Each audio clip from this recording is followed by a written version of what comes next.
Selamat sore kaum wanita Gia Condrokusumo yang diberkati Tuhan Yesus dan juga seluruh jemaat yang dikasihi oleh Tuhan Yesus Kristus. Bersyukur kita bertemu kembali di dalam ibadah online PWK Gia Condrokusumo pada sore hari ini. Mari kita akan berdoa sebelum kita merenungkan firman Tuhan yang boleh menguatkan, menumbuhkan iman kita kepada Tuhan Yesus Kristus. Mari kita berdoa. Tuhan Yesus, Allah Bapa kami yang baik, yang ada di sorga, dan kami muliakan nama-Mu. Kami bersyukur kesempatan sore hari ini kembali kami bisa berjumpa dan merenungkan firman Tuhan. Kiranya Tuhan tolong kami dengan kuasa Roh Kudus-Mu menerangi, mengajar hati kami, pikiran kami, setiap kami, supaya kami bisa menangkap pesan kebenaran firman Allah buat pribadi kami, supaya kami bisa melakukannya dalam kehidupan kami dan memuliakan nama Tuhan. Tuhan kuasai hati pikiran kami, Tuhan kuasai setiap sarana yang kami pakai untuk mendengarkan firman Tuhan. Biarlah semuanya mendatangkan kebaikan dan memuliakan nama Tuhan. Terpujilah nama-Mu ya Bapa, hanya di dalam nama Tuhan kami Yesus Kristus, Juru Selamat kami yang hidup, kami peralaskan doa ini. Haleluya. Amin. Kaum wanita Gia Condrokusumo yang diberkati dan dikasihi oleh Tuhan Yesus, sore hari ini kita akan merenungkan firman Tuhan di dalam Yohanes 18 ayat 1 sampai dengan ayat yang ke-11. Kita akan baca bersama-sama kebenaran firman Tuhan ini. Yohanes 18 ayat 1. Demikian firman Tuhan. Setelah Yesus mengatakan semuanya itu, keluarlah ia dari situ bersama-sama dengan murid-muridnya dan mereka pergi ke seberang sungai Kidron. Di situ ada suatu taman dan ia masuk ke taman itu bersama-sama dengan murid-muridnya. Ya, saya berhenti dulu ya. Nanti per ayat kalau ada yang ingin saya bahas. Di perikop sebelumnya atau di pasal 17 dituliskan di dalam Alkitab bahwa Yesus menyampaikan doanya kepada Bapa di sorga. Dan setelah Tuhan Yesus menyelesaikan doanya, percakapannya dengan Bapa di sorga, ia mengajak murid-muridnya pergi ke seberang sungai Kidron di suatu taman, tempat favorit mereka berkumpul bersama-sama. Ayat 2 kita baca. Yudas yang mengkhianati Yesus tahu juga tempat itu karena Yesus sering berkumpul di situ dengan murid-muridnya. Yudas adalah salah satu murid Yesus. Di sini dituliskan yang mengkhianati Yesus. Dan Tuhan Yesus pun sudah menyampaikan ini kepada ke-12 muridnya bahwa akan ada salah satu muridnya yang akan mengkhianati dia. Di pasal 6, pasal 12, pasal 13, Tuhan Yesus pun sempat menegur Yudas karena dia akan mengkhianati Yesus. Yudas akan berbalik dari kesetiaannya. Yudas lebih berpihak kepada iblis. Ya, di situ dikatakan iblis berbisik di telinga Yudas, menyampaikan rancangannya untuk mengkhianati Yesus. Dan ketika Tuhan Yesus menunjukkan kepada murid-muridnya bahwa ada satu nanti muridku yang akan mengkhianati aku. Dan murid-muridnya bertanya, siapa Tuhan? Siapa dia? Tuhan Yesus pun memberikan clue. Aku akan mencelupkan roti dan akan memberikan kepadanya. Dan betul Tuhan Yesus mencelupkan roti dan memberikan roti itu kepada Yudas dan berkata, apa yang ingin kau perbuat, segeralah perbuat.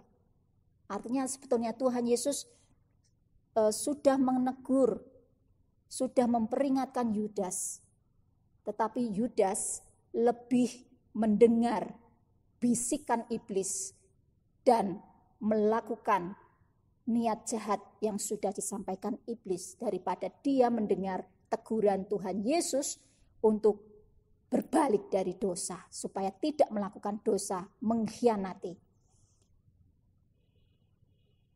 Khianat di dalam kamus bahasa Indonesia artinya adalah tidak setia. Orang yang tidak setia akhirnya buahnya adalah tidak dipercaya. Dan orang yang mengkhianati, yang tidak setia, biasanya bukan orang yang jauh dari kita, tetapi justru orang yang dekat dengan kita. Orang yang sangat mengenal kita, yang seringkali malah jadi musuh dan mengkhianati kita. Pepatah bahasa Indonesia mengatakan, mungkin Bapak Ibu atau kaum wanita yang dikasih Tuhan pernah mendengar, musuh dalam selimut. Orang terdekat kita, teman kita, sahabat kita, keluarga kita, bahkan pasangan kita bisa mengkhianati diri kita. Hal ini pun dialami oleh Tuhan Yesus. Muridnya yang hanya 12 orang, yang kemana-mana mengikut Tuhan, melayani bersama-sama dengan Tuhan Yesus.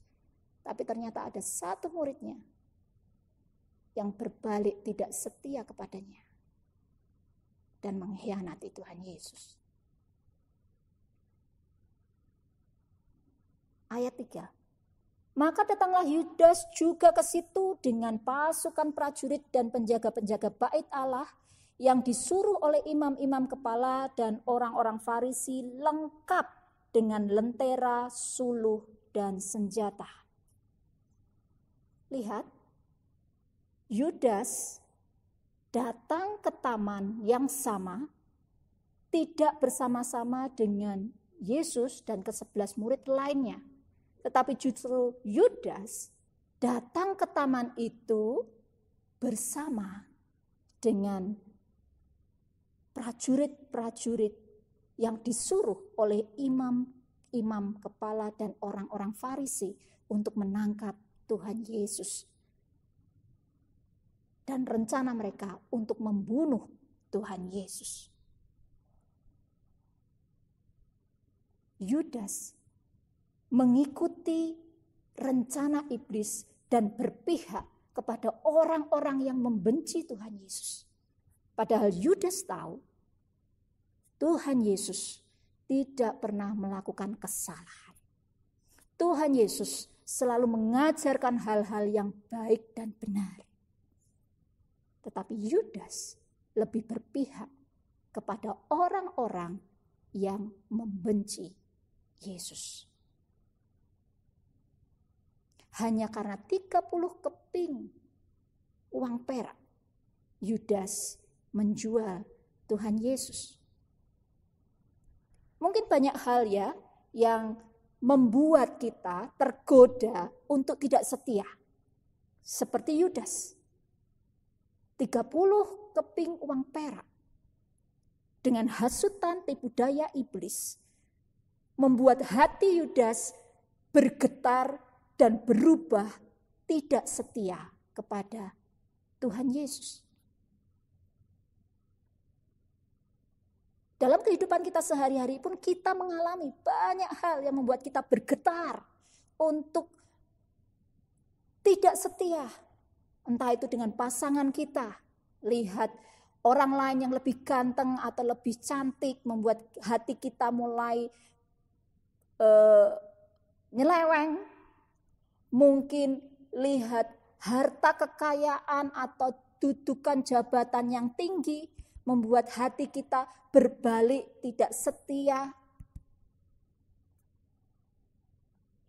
Melakukan dosa, hal yang tidak benar, yang tidak sesuai dengan kebenaran Allah. Banyak hal dalam kehidupan kita sehari-hari pun. Kalau kita tidak menjaga hati kita dengan prinsip hidup yang benar. Kesetiaan dalam Kamus Bahasa Indonesia artinya hati yang teguh, keteguhan hati.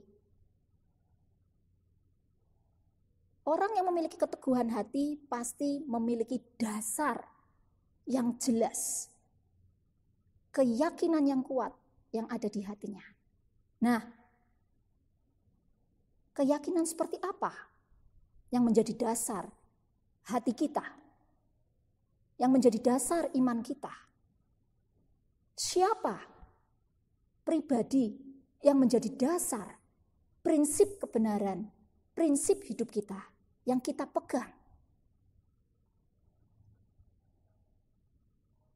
Ini akan terlihat dari bagaimana hidup kita, apakah kita setia.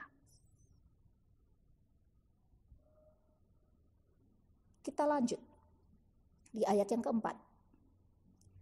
Maka Yesus yang tahu semua yang akan menimpa dirinya, maju ke depan dan berkata kepada mereka, siapakah yang kamu cari? Di ayat yang keempat ini kita belajar. Tuhan Yesus menunjukkan dirinya sebagai manusia. Dia menunjukkan teladan hidup. Bagaimana dia sebagai manusia memegang kesetiaannya, ketaatannya kepada Bapa di sorga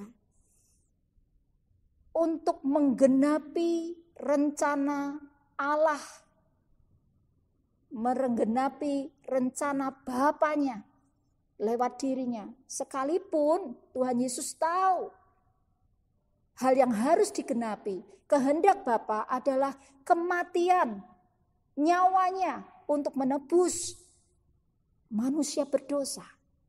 Tetapi di sini kita lihat, maka Yesus yang tahu semua yang akan menimpa dirinya, yang tahu bahwa dia akan disiksa, akan menderita, akan mati di atas kayu salib. Dia tidak pernah gentar sedikit pun karena kesetiaannya kepada Allah. Kesukaan Tuhan adalah melakukan kehendak Bapanya. Kesetiaannya kepada Bapa yang ingin dia tunjukkan. Jadi tidak ada situasi pelik sekalipun yang membuatnya gentar dan berubah menjadi tidak setia kepada Allah Bapanya. Tidak. Di sini dikatakan, maka Yesus yang tahu apa yang akan menimpa dirinya, maju ke depan dan berkata kepada mereka. Dia memberikan dirinya, menyerahkan dirinya. Bertanya kepada orang-orang prajurit-prajurit yang mencari dia, siapa yang kamu cari? Dia menunjukkan dirinya. Ada keberanian.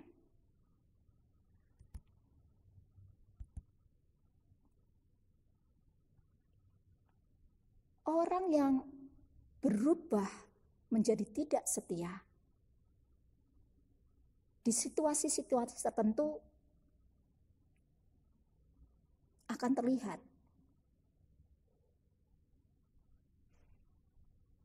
Orang yang tidak setia tidak akan pernah berani menunjukkan siapa dirinya. Tidak akan pernah mau rela menyerahkan dirinya. Malah justru lari, bersembunyi, atau mencari bala bantuan. Tetapi yang Tuhan Yesus ajarkan, lewat kesetiaannya, menuntaskan kehendak Bapa, dia menyerahkan dirinya, maju ke depan, dan bertanya kepada mereka, siapa yang kamu cari?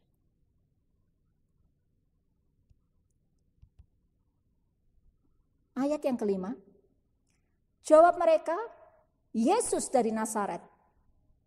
Kata Yesus kepada mereka, akulah dia. Lihat, Yudas yang mengkhianati dia berdiri juga di situ bersama-sama mereka. Lihat, Yudas yang tidak setia kepada Tuhan Yesus, dia berdiri berpihak kepada orang-orang yang membenci Tuhan Yesus. Dia bersembunyi di balik prajurit-prajurit yang membawa senjata untuk menangkap Yesus. Justru Yudas tidak ada di sebelah Tuhan Yesus ketika Tuhan Yesus menghadapi situasi yang darurat.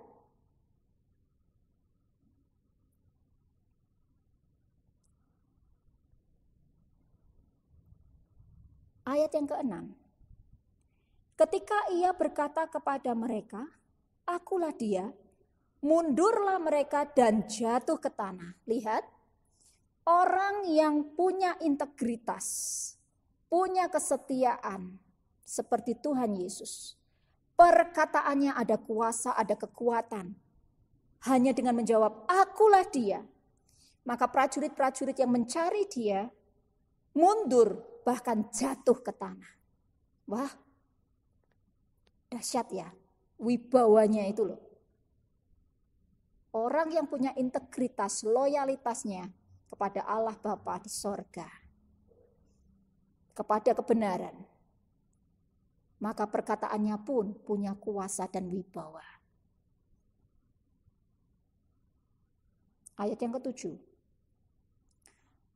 Maka ia bertanya pula, "Siapakah yang kamu cari?" Kata mereka, "Yesus dari Nazaret." Ayat ke-8. Jawab Yesus, "Telah kukatakan kepadamu, akulah dia. Jika aku yang kamu cari, biarkanlah mereka ini pergi." Kalimat yang menarik ya. Tuhan Yesus menunjukkan bahwa orang yang setia kepada kebenaran, kepada Allah Bapanya, dia tidak mementingkan kepentingan dirinya sendiri. Bahkan Tuhan Yesus menggenapi, menepati janjinya, perkataannya di dalam doanya kepada Allah Bapa.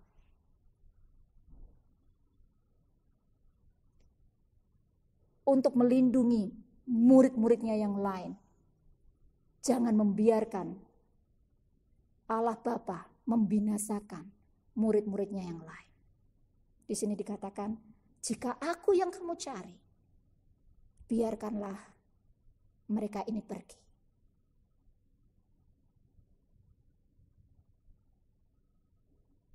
Tuhan Yesus tidak menyeret-nyeret orang lain di dalam situasi peliknya. Tapi Tuhan Yesus berani menghadapi kondisi sulit sekalipun.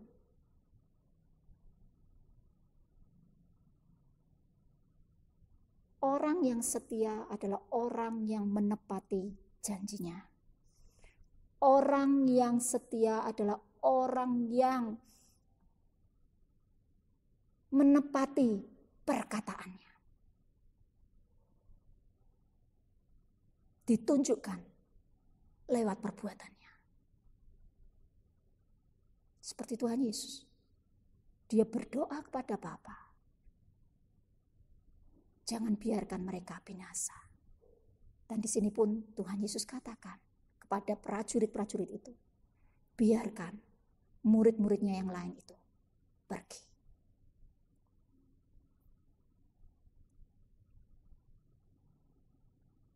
Orang yang setia tidak mencari kepentingan untuk dirinya sendiri dan menyeret orang lain di dalam masalahnya.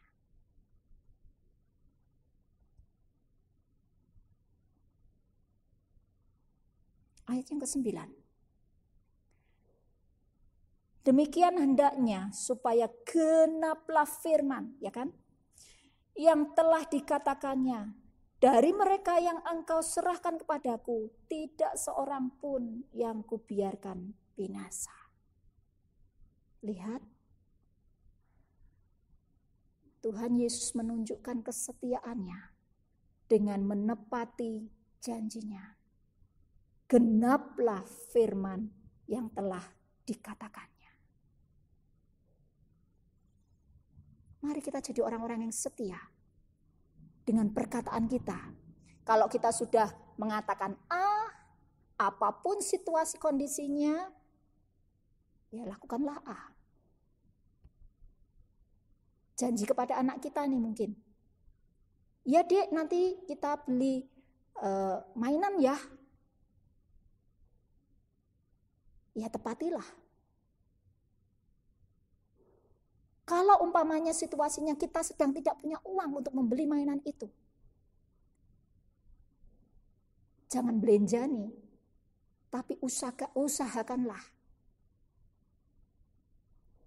Dan kita belajar, kalau kita tidak bisa menepati perkataan kita yang menunjukkan kesetiaan kita sebagai orang yang setia, jangan pernah berjanji apapun dan kepada siapapun.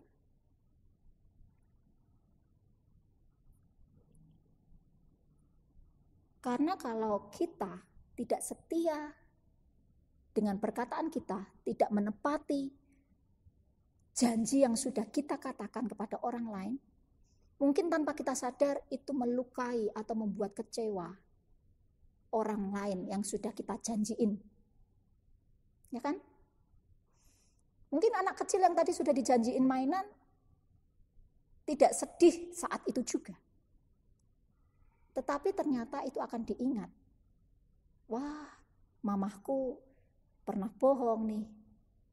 Nah, kesetiaan kita mulai dipertanyakan oleh anak kita sendiri. Dan bisa jadi loh, anak kita nanti jadinya tidak percaya kepada diri kita. Karena buah dari kesetiaan adalah dipercaya. Dan kebalikannya, orang yang tidak setia sekalipun dengan perkataannya, buahnya tidak dapat dipercayai. Ayat yang ke-10 dan 11. Lalu Simon Petrus yang membawa pedang menghunus pedang itu, menetakkannya kepada hamba imam besar dan memutuskan telinga kanannya. Nama hamba itu Malkus. Kata Yesus kepada Petrus, sarungkan pedangmu itu. Bukankah aku harus minum cawan yang diberikan Bapa kepadaku?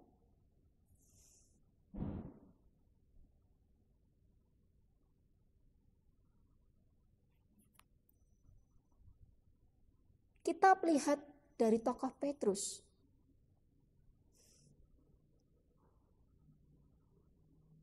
Orang yang setia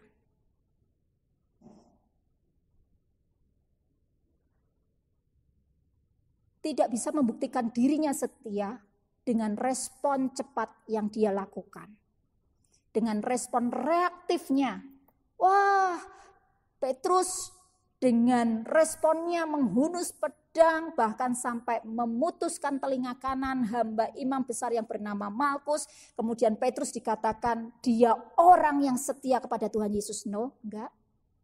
Bahkan Tuhan Yesus tahu dan pernah menyampaikan dan menegur Petrus.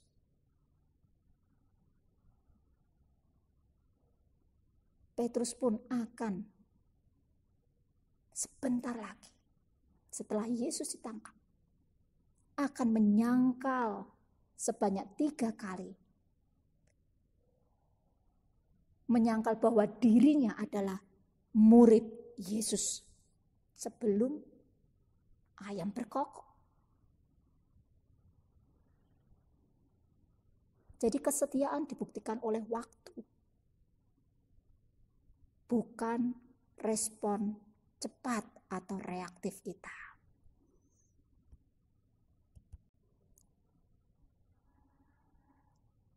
Kesetiaan dibutuhkan waktu, dibuktikan oleh waktu.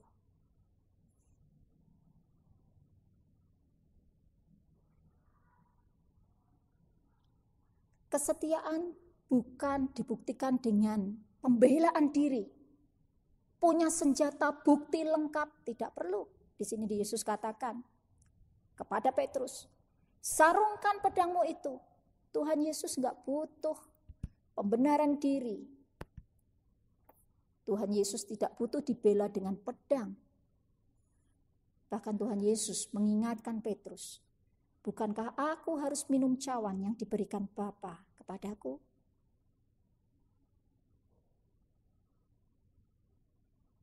Tuhan Yesus ingin menunjukkan kesetiaannya dengan melakukan kehendak Bapa, menggenapi rencana Bapa melalui kematiannya di atas kayu salib. Lewat penderitaannya, minum cawan.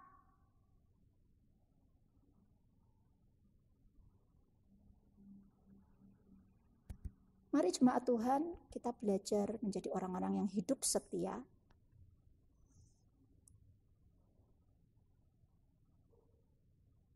Apapun kondisinya, di situasi yang pelik sekalipun, tetaplah setia, berdirilah teguh di dalam kebenaran.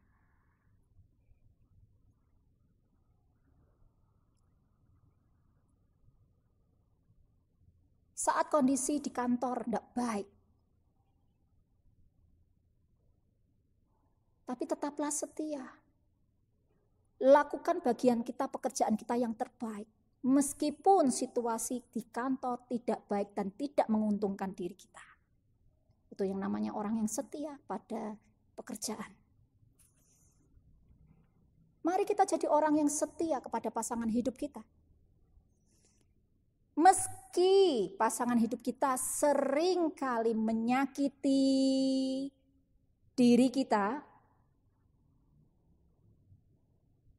atau rumah tangga sedang mengalami permasalahan yang pelik, ekonominya mungkin, kehilangan pekerjaan mungkin, atau sedang ada yang sakit dan bergumul pasangannya, tetaplah berdiri teguh di sampingnya, berjalan melewati berdua.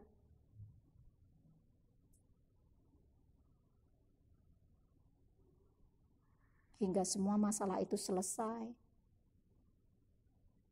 Dan tetap didapati kita ada di samping pasangan kita atau keluarga kita.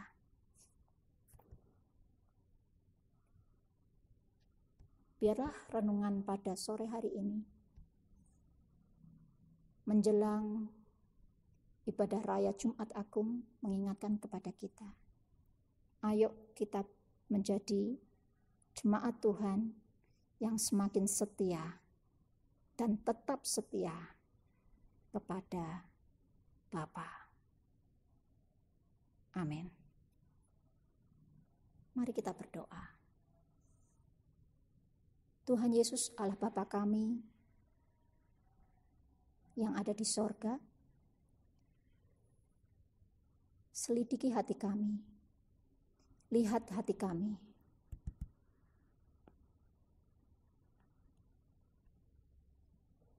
Dapati hati kami tetap setia kepada Engkau. Pegang kami, tuntun bimbing langkah kami, supaya kami tetap ada di rel jalan kebenaran Tuhan.